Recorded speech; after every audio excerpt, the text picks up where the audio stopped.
What we did today was we brought together the German Mummy Project with one of our mummies from Vach, Hungary. We transported this mummy from the California Science Center to Cedars-Sanai. At that point, it was carefully wheeled in and laid on the CT scanner. The science was performed, and immediately the scientists were able to determine some base level results. Through the CT scan, we were actually able to confirm what we knew about his sex and his approximate age. He's about 40 years old. The CT scan also shows us that there's a little bit of preserved brain in the back of his skull. And moving down, we found what appear to be heart tissues and possibly lung tissues, and we need to investigate those a little bit more closely. Further down, we discovered evidence of a fracture of the left leg, the lower left leg.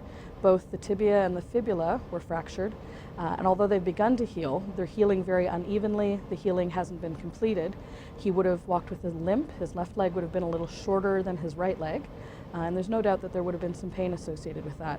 So all of the studies are still going to be ongoing. These are just very preliminary results. At Cedars-Sanai Medical Center, we have advanced CT technology that allows us to look in very fine detail into bony and other structures. The German Mummy Project chose us, and we're very honored to have been chosen for this project. These mummies are very fragile, and we're able to look into detailed imaging.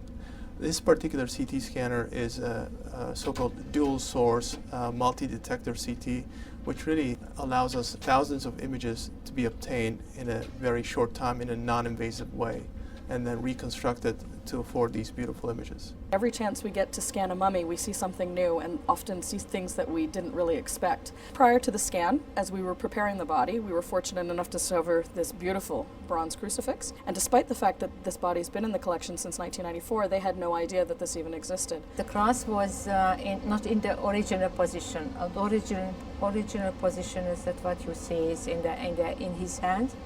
And somehow it's moved during the transportation of the coffins from the crypt into the surface. And we found it between the soft tissue, his body, and the remains of the original clothes. One of the unique things about Mummies of the World, the exhibition, is it's an evolving exhibition. That is, we're able to use the research that is currently being done to continue to learn and study about these mummies that we have. So as time goes on, the science that was conducted today can be incorporated into our exhibition.